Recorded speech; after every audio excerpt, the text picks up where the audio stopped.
All right, well, you know the voice. I heard the voice in the hallway, and I was already getting excited. He's already said one word today here in the den at FOX5 Studios. He said eroticism, and I was excited. In context, it made sense. Can we can you say eroticism? Eroticism.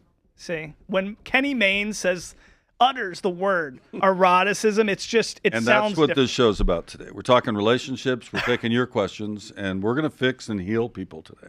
That's the key. And Wiffle Ball might make its way into the bedroom. You know what?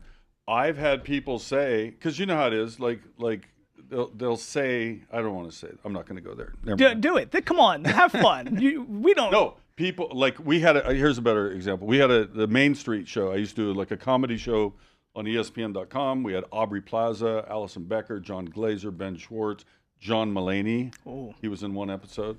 And then me. And it was about my life at ESPN. But I remember there was a key line where it said, "Thank you for watching SportsCenter, even if we were just background during sex."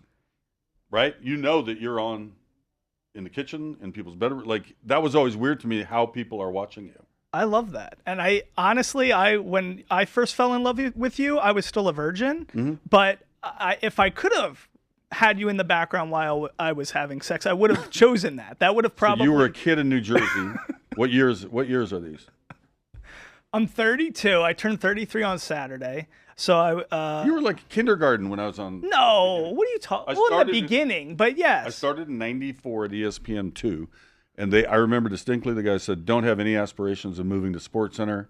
You're on ESPN2. Be happy with that." Right? They didn't want people like, "Hey, I want to do the 11." And things changed, and I eventually got a chance and ended up getting to move over to Channel 1. You were always my guy, though. I mean, because I think I heard, Dan Patrick, who I love as well, said a lot of interesting things. He said Bob Lee taught him how to be a journalist on SportsCenter. Mm-hmm. He said Keith Olbermann taught him how to be entertaining. Mm-hmm. And then he said you taught him humor.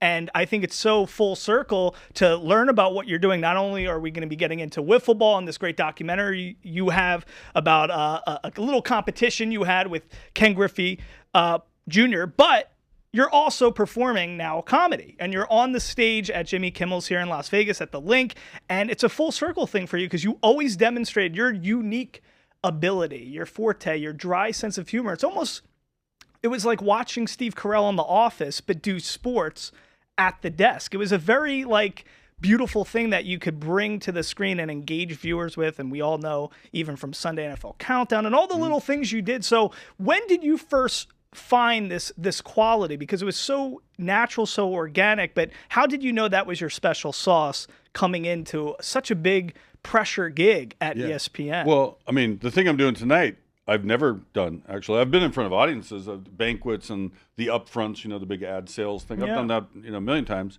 So that part is like whatever. There's people out there and you do your thing and try to stay focused. But on the air, doing it comedically, I think it was just like, I always say the thing that I ended up doing for a career is kind of what got me sent out in the hall in 5th grade a lot. And I mean that. I spent a lot of time in Mr. Bell's class in the hall.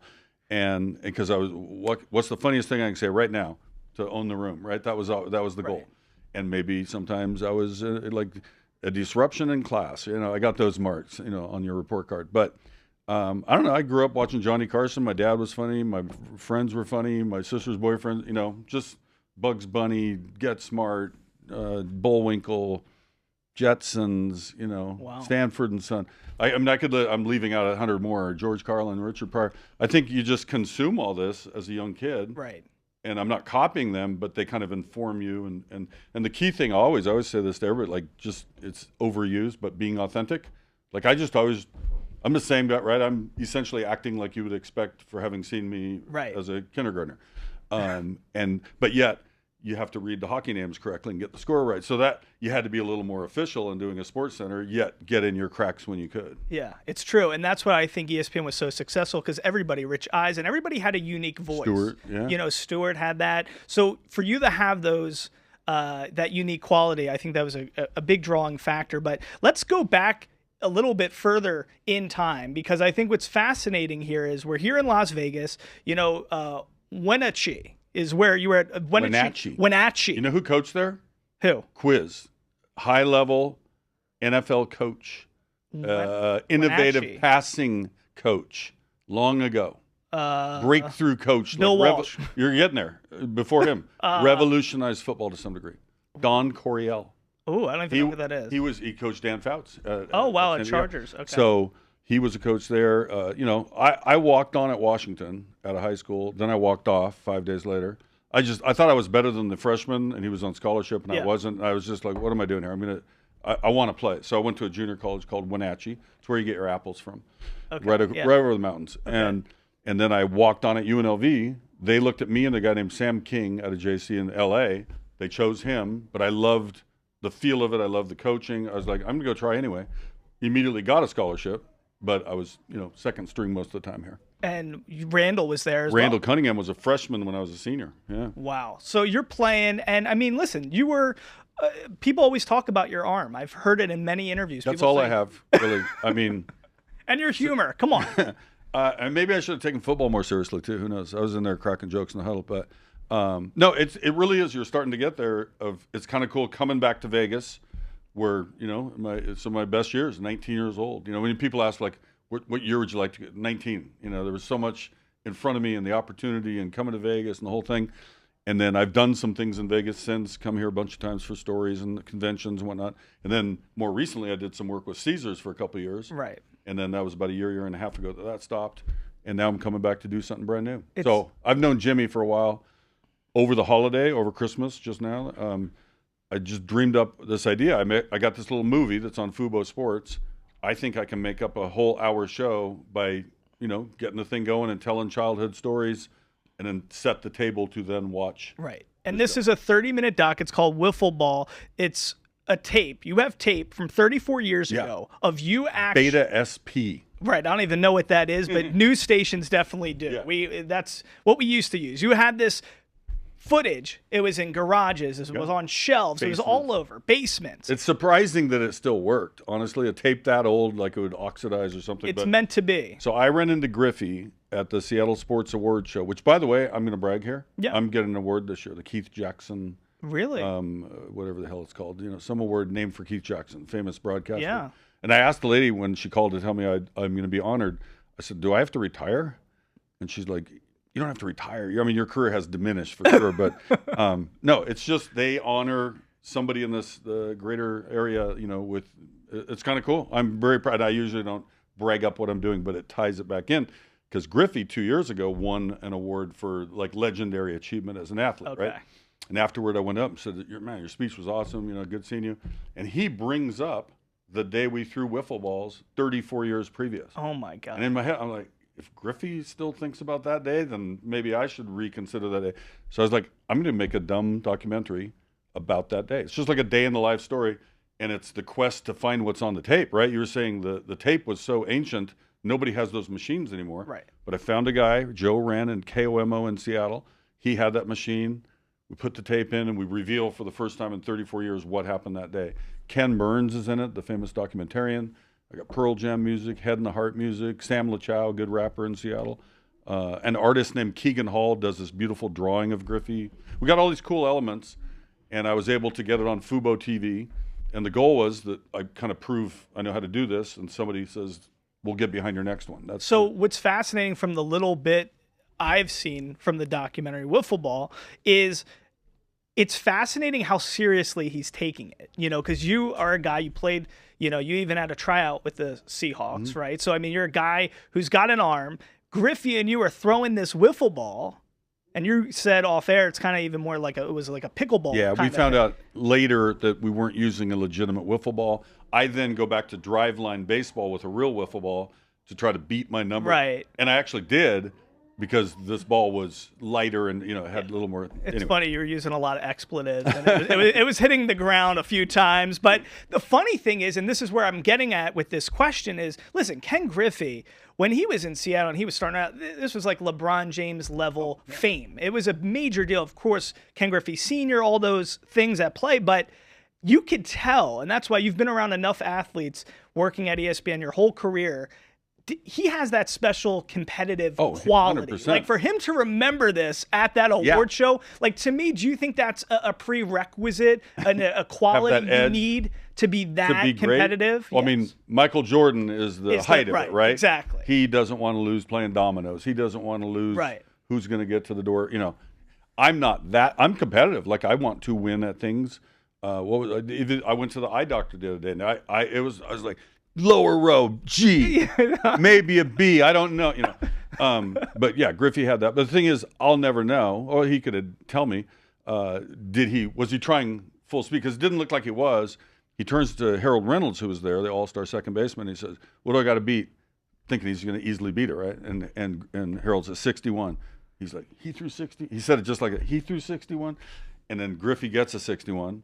I throw again for another 61. In my mind, and I don't know if I'm right or wrong, I think my cameraman double punched and missed my 62. That's my memory. Are you just effing around? Or are you serious? You really I'm think? dead serious. Okay. Well, 100% the tape reveals we tied. Right, but you think you really, you really think he double punched? I think I threw a 62. My memory leaving there, telling the story through the years, I beat Griffey throwing wiffle balls. Now, I'll admit, Griffey probably had a game that night. He probably also, like, I'm not going to wreck my arm, but no, you can see in his eyes. When he heard he needed 61, he geared up. And you got to watch it. So go to Fubo TV, watch this Wiffle Ball doc, because when you see it in his eyes, in Griffey's eyes, you can tell he's not. He wanted it. He wanted it. Let me ask you this: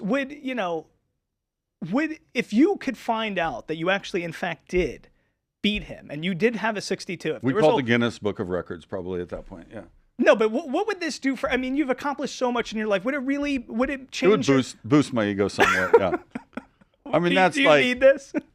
I don't. I mean, at the end, I say, you know what? Maybe I was wrong. Maybe we tied. Congratulations, Ken. You tied me, which is funny in itself, right? Like, he should beat me. But no, we love Griffey. What he did in Seattle, like, you know, just the whole thing's so legendary. I wish he'd never left, but he wanted to go back to Cincinnati at that point. He'd be the all-time home run leader, I think, if he hadn't had the injuries later in his career. Yeah. And just that period, you know, we had some greats. Ichiro just got in the Hall of Fame. Yeah, I love Ichiro. That was a great. I mean, there's so many great guys. Felix Hernandez, so many great players there. But you know, it's interesting. So you're at UNLV. You're this third string quarterback. Second. But then you said a little third too, right? That was Alan Reynolds was third. Oh, okay. So you were second string your Randall whole career. Randall was fourth. Sam, me, Alan, Randall. Wow. So you were ahead of Randall. Randall. He was a freshman. He probably could have just gone in and eaten it up, but we kind of had the system going. Sam led the nation in passing yards, Sam King. And Jimmy Sandusky is his All-America receiver. We beat BYU at BYU that year, 45-41. I didn't play a second, but Sam had a 500-yard game or something. Like, we were a decent team. And that was Tony Knapp's last year. Okay. And then Harvey Hyde came in, and then Randall the next year's, took off in his. Okay, so tell me, because you were an honorable mention in JC. At JC. Yeah, then you go to UNLV, and then, you got some time. Yeah, the first year, actually, I redshirted the first year. I was literally washing dishes about a week before practice, and I had my fingers in this and it broke, sliced my finger. Oh. So I couldn't play for like 3 weeks, and they redshirted me. 80 was the next year. A guy named Larry Gentry was the starter. I was second to him. Wrecked my ankle about game 5 or 6, so I was done for that year. They didn't think I was going to come back, but they were going to honor the scholarship. But I worked my way back. When you're young, I wanted to play one more year. So I got to, push Sam a little bit, and hopefully I helped in some ways, but I didn't play that much. I got in one start against Long Beach State. And there's this notorious game versus Oregon, because that wasn't great. That was 80. That was my. That was 80, yep. And that's where you have the fractured dislocation of your ankle. Yeah, we're getting murdered. I'm in there to close out the game. Some idiot sticks his helmet on my ankle. Literally, last play game, I threw a terrible. It was wet. A ball slipped out, and now I'm on the ground. At the end, if people watch old football film, when it was film, and it always pans left to right, ends up on the scoreboard, and you can see me on the ground still. Everybody else is shaking hands. I've seen them, yeah. But yeah, and then strangely they flew me back here, and then I had surgery the next day. I think it was Sunrise Hospital, if I'm not mistaken. Yeah, I'm not Sunrise, positive. Yeah. And yeah, it was kind of a wreck. So fracture dislocation means you break the bone. I tore it wasn't good. It was a bad injury. They didn't think I'd play again for sure, and not even sure if I'd walk normally or whatever. I just kind of willed it, and each year though, as I got older, it kind of got worse and worse, and more surgeries, more bone spurs, more calcium deposit, all that. And there came a time I was about 50, what was I, 52, 53, somewhere there. And I found this this guy in Gig Harbor, which is near Tacoma, making these braces. And that's the exosuit. Yeah. He made them for veterans who are in situations like mine or worse. Could be anything. Guy fell out of a helicopter, got in an accident, got blown up. Anything could happen. And they're in a case similar to mine where your ankle doesn't work very well and you need this to do things you want to do. So it doesn't fix anything, but it masks the pain and it takes the pressure off the joint. So Gretchen, my wife, we started a foundation called Run Freely, runfreely.org. I was trying to look at the camera. And we raise money, and every time we raise a certain amount, we call the next veteran. Joe Montana helped us last year, Mike Penix, Dale Earnhardt, Jamal Crawford, Gary Payton, Steve Largent, who'd I leave out? Jerry Rice, Lenny Wilkins. I'm forgetting a couple names. Steve Kerr. Did I say him twice? He helped twice. All right. That's great. So I basically beg favors of famous people who I've come to know. Hey, would you be the prize? Joe Montana, will you throw 10 passes? And every one of them afterward has been like, that was really cool. Like I did a cool thing for 10 minutes, and the next veteran's now pain-free. It's a poignant thing, and you see it because even here in Vegas, you did it at Bobby Flay's place, El Malfi's. That was so fun. And you had Montana with you, and you have all these veterans doing like a 5-yard route, 8-yard circle. And then Montana throws them a pass and they catch it. But to see the joy on their face and all that stuff, it's a beautiful thing. So go to runfreely.org, check out all the great work, because it's like a $10,000 device, but you're helping all these veterans who they deserve to have a good life and be able to, not live free of pain. And with things. The stories are so good afterward. Like we've had a couple of cases where people got to go back to work. They're back making money. Other cases, they just want to go for a walk at the park with their kid. Like the things most of us take for granted. So I don't, because my ankle sucks, and I wear flip-flops.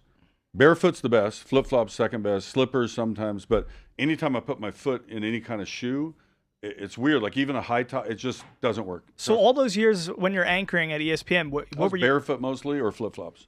And then if I had to do a stand up where they saw me head to toe, I had these black fake dress shoes. They're really tennis shoes, but you could just slide into them. Wow. So they weren't even on. I was just faking like a shell of a shoe to get by for the stand up. And the directors were great. They were like they'd find ways to shoot out my feet. So you have to have really good hygiene, like foot hygiene. Yeah, my feet are. I go to a pedicure. Rex Ryan would love it. Some people inside joke aren't as happy when they see. There's a young lady at the Seahawks, and when I go to a Seahawks game in flip flops, it might be an exhibition game in August, and it's 80 degrees or whatever, right? I'm in flip flops, and she's like, oh my, she can't. Some people are weird about open. They don't want to see people's feet. It's just, I don't think you should put your feet on an airplane up on the seat behind you or in front of you. The key is when you're at Jimmy Kimmel's on stage, you're going to be telling. You're right. In flip flops.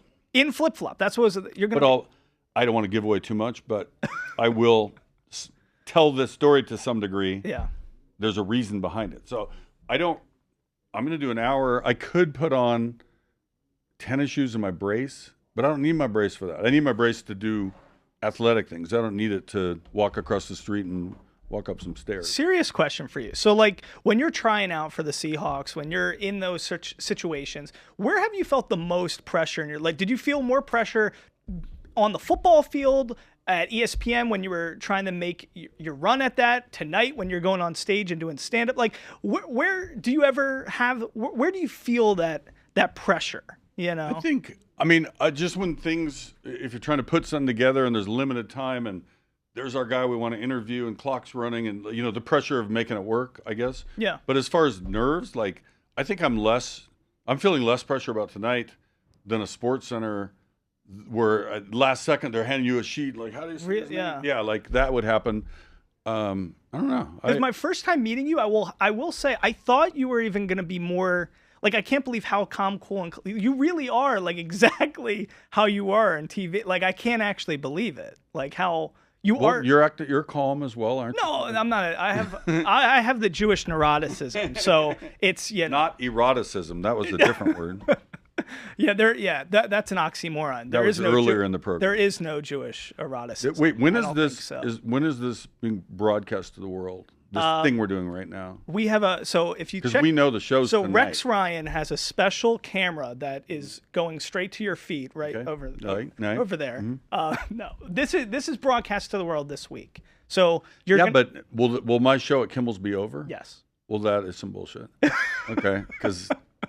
But we're gonna have social media clip stuff prior. We're back. There you go. We're back. But the full show will be later. I got you. You know what I'm saying. Because we covered so many subjects. We really did. You didn't want to just jam it in on a Monday. Well, but the show that I did Monday, I had so much fun.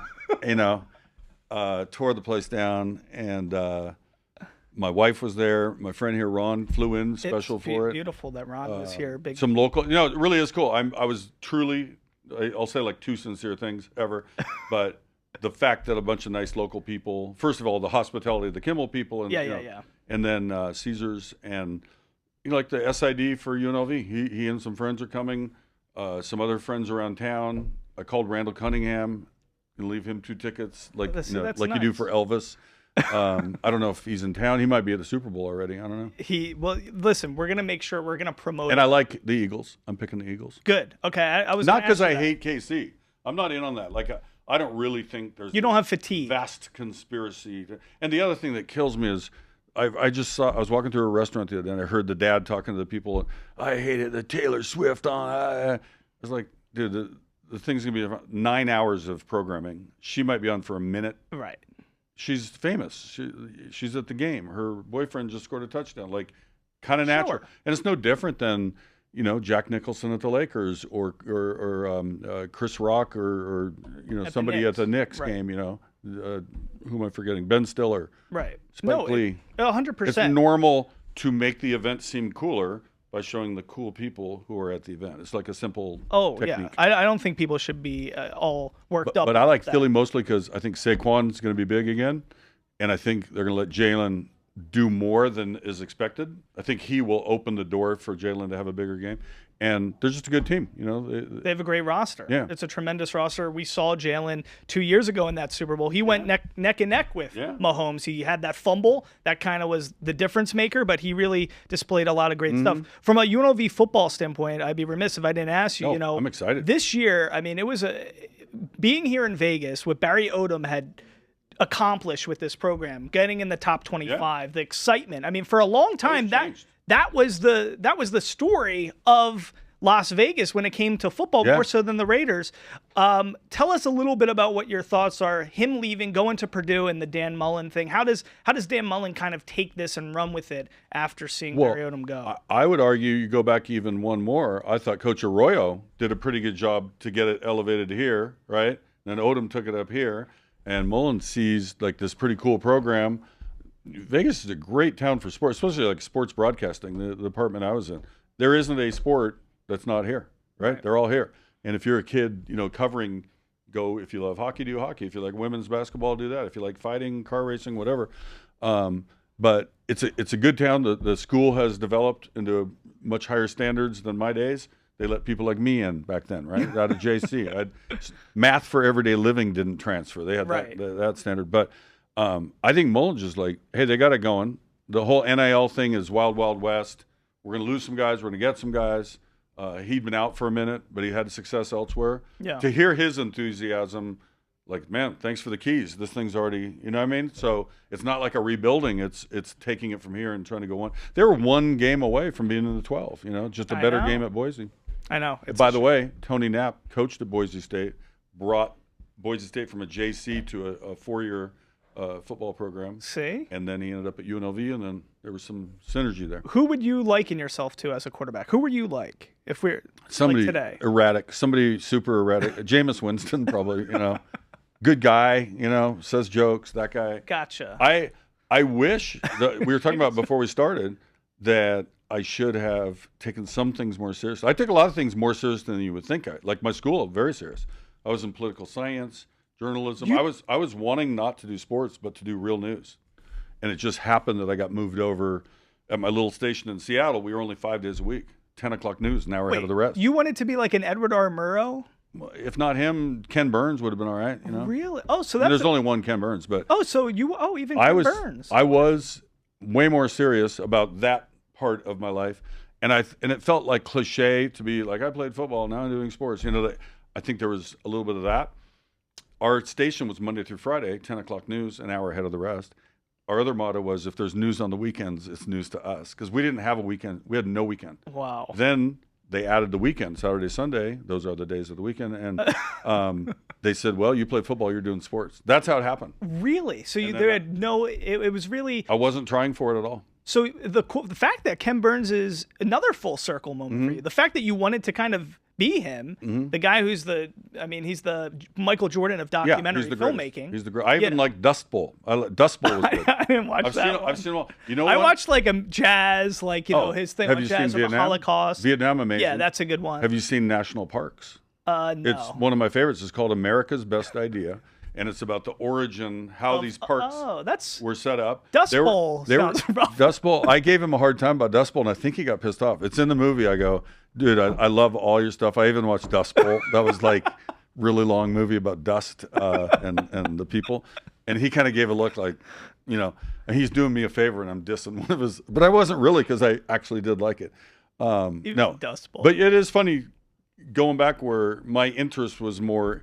World events and politics and whatnot, happened to do sports. And then once I started doing local sports, going to a Seahawk game, way more fun than a city council meeting, about sludge waste. So fascinating. It really is. And that's why, out of everything you've learned, and I want to wrap this up because, you're spending so much time with us and you're gracious, and I appreciate it. I can go like 2 more hours. No, I got nothing going on.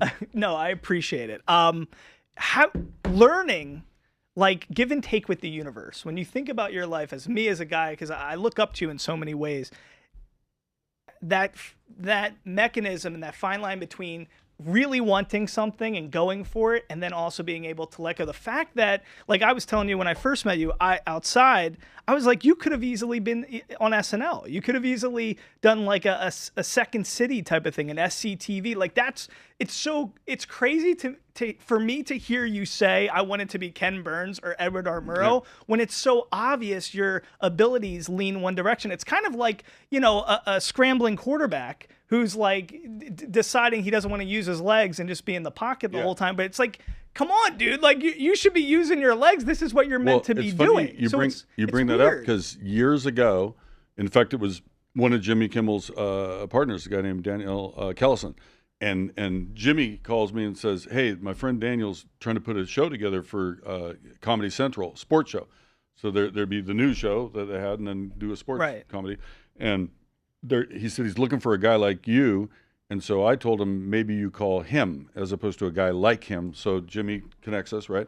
And we had this meeting with the head of Comedy Central. It was going to be like a daily show for sports. Exactly. Right. And it just never happened. But they did do it with Norm Macdonald, a similar idea, rest in peace, a couple years later, I think. They tried that for a bit. But that would have been fun. You remind me a lot of Norm. I think the issue with that is you have to get footage clearances from the leagues. So if they didn't like that you were clowning too hard about something, they'd make it really difficult. NFL charges everybody. You got to pay per second, right? Right. ESPN's doing that a little bit with Jason Kelsey right now. They call it late night. There's a little bit of that. Were you also in contention of finalists, I heard, for Deal or No Deal, or no? I don't know if that's true or not. I don't know. I was up for a few things. But, yeah, it was funny. I did Dancing with the Stars. I remember and I was the first one voted off my season. Who was your partner? Unfairly. Master P would admit it, but Master P's a big star, right? He had a big following, and they all voted for him. Nobody cared or knew who I was. My dance partner was Andrea Hale out of Utah. Well, I ruined her career too. They never had her back on a thing. So I had told her day one. I said, I'm not a great dancer. I got a wrecked ankle. My ankle was much better. This is 2005 or something like that. Yeah, it hadn't really gone bad yet for another 5-10 years. And I said, can we just do something really small? Like this table, I'll be here and then I'll do this. And she's like, no. We're going to go all over the floor and they'll reward you for your ambition. And they didn't do that. There was one move I intentionally in my head, I knew the whole time I was going to do this because I could never get it in practice. I forget she was going to twirl in and I just threw it away on purpose and spun around and ran over to the next spot. As a joke, I thought it was quite funny. No, they thought I was a jerk. Like, how dare you? Oh my God! But you know who I loved with Len Goodman? Yeah, he was. Rest in peace to him. And Jerry Rice, Len Goodman, and I did this funny little Takeoff on Sports Center, and we called it Dance Center. And every year I think we did it for like 7 or 8 years. They'd have us back. Wow. And we'd do a bunch of shoot for 4 hours, and they'd take the best 4 minutes. Right. Whatever. And it was fun. It was really fun while it lasted. With another It was all in that ABC, ESPN family. So interesting. So much great stuff. A couple last things, because I got to ask you just to get this on the record. Your application, the letter you sent to ESPN.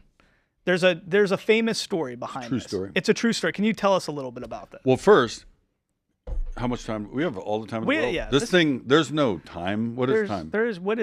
Exactly? So I'm at Channel 11 still. This is 1989. I had just shot with Griffey, right? And I'm sorry, I shot with Griffey after. So I sent a tape to ESPN on the Super Bowl. The 49ers beat the Bengals. The Joe Montana drive. John Taylor left to right post. The catch. John Candy was that whole story, right? And I thought that was a good show. I did like a 4 or 5 minute sportscast. I sent it to ESPN, just blind. Hey, my name is Kenny Mayne. I'd like to work for you. And they got it back to me like a day later. I still remember Al Jaffe's his name. He said, send another tape. We want to see if that was a fluke. So I sent another tape. They bring me back for an interview. I did a tryout. This is like now, I think 90 of that year. And I don't get hired. They didn't think I was nerdy enough about sports, which is probably true, still is. Like I know how to do a show, but I don't necessarily know every player's name, and you know what I mean. And then I somehow decided to quit that job, the job I had, and I assembled garbage cans, sold prepaid legal insurance, sold long distance for MCI, and for like 4 years this goes on while I'm freelancing for ESPN. They had me do the Goodwill games. They had me do feature stories. They had me do interviews. And I was getting frustrated because I was like, I think I've proven you should just have me. Why, hire me. Leave me in Seattle. I'll do features, whatever. I didn't even want to be an anchor at that point. Just let me do my thing. And I just said, screw it. I'm going to send a dramatic wake-up letter. Nobody can read that and not be like, what? You know. So I sent a letter. Said, Dear John Walsh, please check the appropriate box as I'm trying to sort out my future. First one said, stand by the mailbox, contract's on the way. Second one said, we'll keep up the freelance work. And the third one said, we'll hire you about the time ESPN 5 hits the air. And they checked the middle box, mailed it back. And I think a month later, I got a call from Al Jaffe, we're going to hire you. You need to be here in a month. Can you get it together to be here in a month? Wow. That was spring of 94. Oh, what a so I'd been trying to get there for 5 years. And I hustled jobs. I worked for TSN, Prime, what was the other one? NBA Entertainment, ESPN, whoever would call. And I would even make up work. Like I would say the Seahawks were playing the Chiefs. I'd call the Kansas City TV stations and say, are you sending anybody to the game this week? And if the answer was no, would you like me to be your guy? And then I'll put it on a satellite. They'd send $1,000. I'd give the cameraman $450 or something. And, you know. You were a hustler. You had to. And I always say that to kids now. Like, there's easy ways to make up. You got a phone, right? They almost work as well as a camera these days. Just go do something. If you love lacrosse, go cover high school lacrosse and do your little report and put it on the internet. And you can get your reps without having an official title, right? And kind of that's what I did. It's a good lesson. Mm-hmm. Wow. We learned so much today. Kenneth Wheelock. And relationship talk. Eroticism. That's because Eliezer Wheelock founded Dartmouth, and I'm related to that man. Eliezer Wheelock. And then, so my grandpa was Kenneth Wheelock Mayne. My dad, Kenneth Wheelock Mayne Jr., and I'm Kenneth Wheelock Mayne III. That's James Edward Barrickman IV, my producer. Yeah. That's how I refer to him. Kenneth Wheelock Just go like Mayne. this? 4. Yeah, do the 4. Wow, you're the third. You're the third Wheelock Mayne, Kenneth Wheelock Mayne.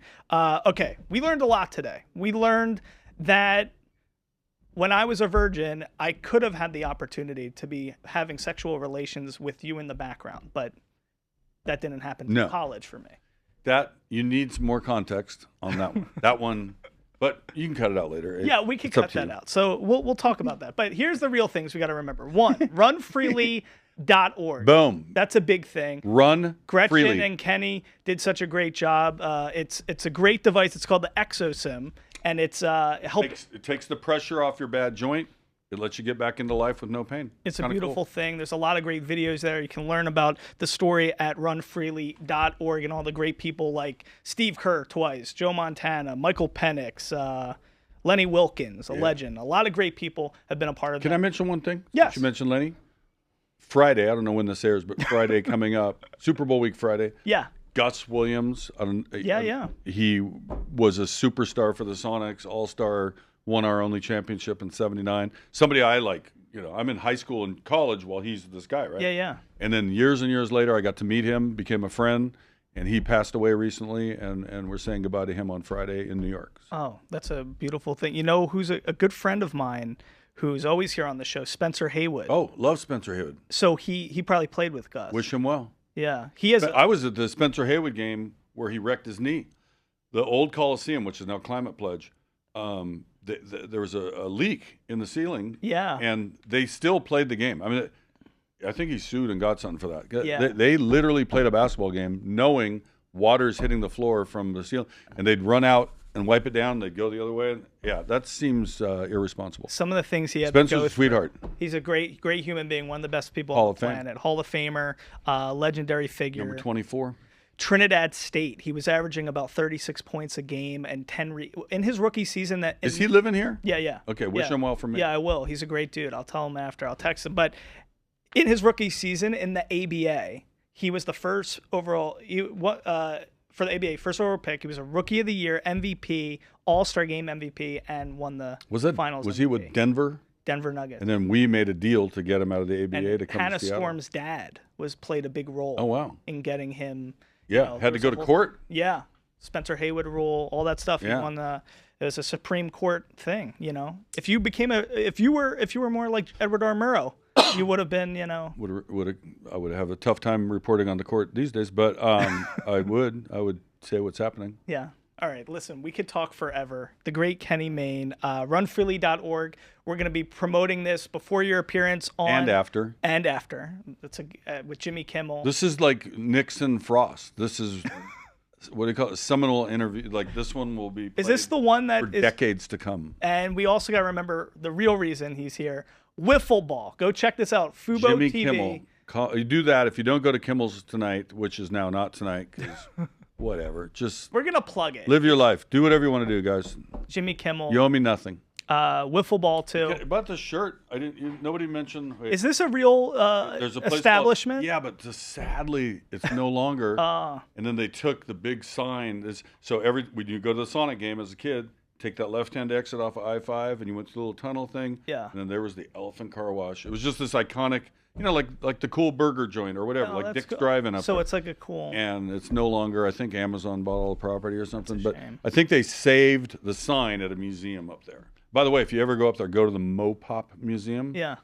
Paul Allen. Oh, yeah, Microsoft. Paul Allen, he made it to honor Jimi Hendrix originally. And then they're like, no, we got more than that. We got Pearl Jam and Nirvana and Quincy Jones and on and on and on. My dude, my favorite guy of all time, Seattle Grunge. He's my favorite. Chris Cornell. Oh, yeah. Is he in? Yeah. They got stuff with that band for sure. Man, we're mentioning a lot of people who have passed here in this. Yeah. Why is Stevie Wonder your favorite of all time? Just because he's the greatest of all time. I mean, I just went to the top level. Like, why is steak better than hot dog? I don't know. No, I grew up with great music. Little kid, we had the console stereo. My sisters were playing the Beatles and James Taylor and Carole King. My mom had Sinatra and Edie Gourmet and Ella Fitzgerald and Stevie and the Jacksons were. I grew up, I think, in the greatest age of music. His run of albums, which goes not just from 70s, it goes to 80 with Hotter Than July, 82 Musicarium, Intervision's Talking Book, Songs in the Key of Life, Fulfillingness, I Left That Music in My Mind, Secret Life of Plants. People sleep on that one. One of my favorite songs ever is called Black Orchid, and it's on an album called Journey Through the Secret Life of Plants, which was the music for a movie about plants, about respecting nature, basically. Listen, we're going deep here. Stevie, if you have relationship problems, text us now. Stevie Wonder should have done pound 685, and we'll answer your relationship questions. Only Stevie Wonder could make an album about plants sound like eroticism, plants, Dust Bowl. I'm trying to think of all the things. So Stevie Wonder, one of my second day ever on TV in Seattle. The first day I covered a landfill that was leaking methane gas. That's my first story. Okay. Officials say, you're doing just terrible reporting, right? Yeah. And second day, Stevie Wonder, this is 1986, Stevie Wonder comes to Seattle to kick off his tour for an album called In Square Circle. And I was like, we got to go to Stevie Wonder, and I talked them into let me go to his rehearsal. I'm so nervous. I'm up there at the keyboard, like shaking. I can't even hold my hand straight. And I hit his keys. And so he's talking about something, and you hear like, dong, and then he just like calmly turned it to 0. He didn't get mad. And so I got to tell him that later. I said, technically, we have collaborated. We have collaborated on some music. Later at Live 8, that was not Live 8, right. Live 8.